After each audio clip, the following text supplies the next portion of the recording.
Dans cette vidéo, je vais vous présenter quelques concepts de base liés aux probabilités. Pour cela, je m'appuie sur une expérience aléatoire qui consiste à lancer 2 dés. Une issue de cette expérience aléatoire est donnée par les valeurs affichées par les dés. Ici, nous avons 6 et 5. L'issue, cette fois-ci, est 2 et 4. L'issue, cette fois-ci, est 5 et 6.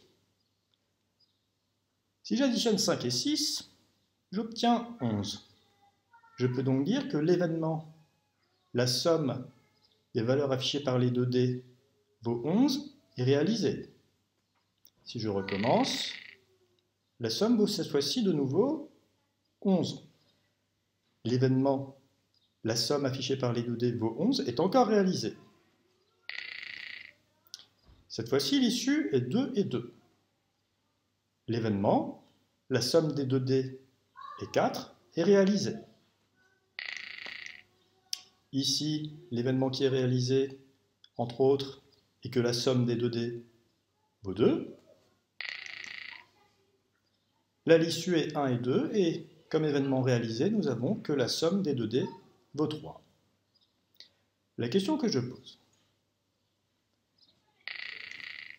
est-ce qu'il y a certaines sommes qui sont plus probables que d'autres? Ici j'ai 5, là j'ai 7, là j'ai de nouveau 7, là j'ai 6, oups, là j'ai encore 11, cette fois j'ai 10, j'ai 8.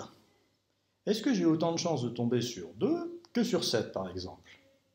Pour me faire une idée, ce que je peux faire, c'est demander à mon chat de répéter 1000 fois l'expérience aléatoire et de compter le nombre de fois où l'événement la somme vaut 2 est réalisé et le nombre de fois où la somme vaut 7 est réalisée. Vas-y Minou, lance les dés.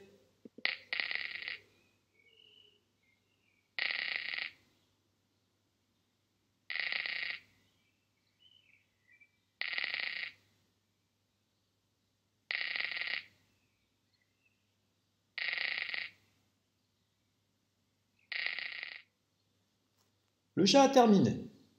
Il a lancé 1000 fois les dés et il a noté combien de fois est arrivée chaque somme. La somme 1 est arrivée 0 fois, la somme 2 33 fois, la somme 3 48 fois, la somme 4 89 fois, la somme 5 122 fois, la somme 6 129 fois, la somme 7 138 fois, la somme 8 147 fois, la somme 9 123 fois, la somme 10 97 fois, la somme 11 48 fois et la somme 12 26 fois. La somme 2 est donc arrivée bien moins souvent que la somme 7, ce qui laisse penser que l'événement, la somme des valeurs affichées par les dés est 7, a une probabilité nettement supérieure à l'événement, la somme des valeurs affichées par les dés est 2.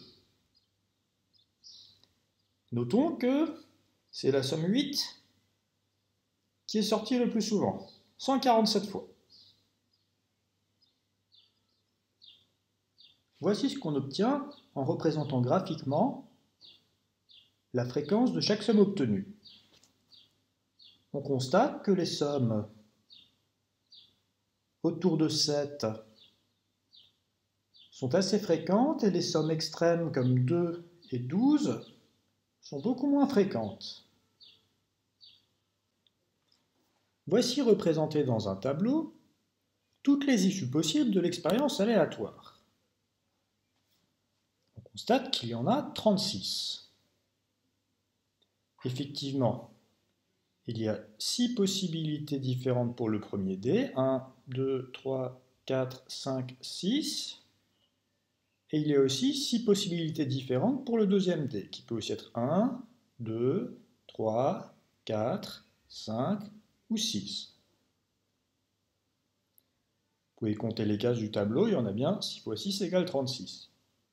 Ce qui signifie que l'expérience aléatoire a 36 issues possibles. Est-ce que toutes ces issues ont la même probabilité? Oui. En effet, les dés étant équilibrés, L'issue, par exemple, 4, 5, a exactement la même chance de sortir que l'issue, par exemple, 2, 2. Ces 36 issues ont donc la même probabilité. On dit qu'on est dans une situation d'équiprobabilité par rapport aux issues de l'expérience aléatoire que l'on considère. Intéressons-nous maintenant aux issues qui réalisent l'événement la somme des 2D vaut 2. La seule issue de l'expérience aléatoire qui réalise l'événement la somme vaut 2 est l'issue dans laquelle les 2D affichent 1.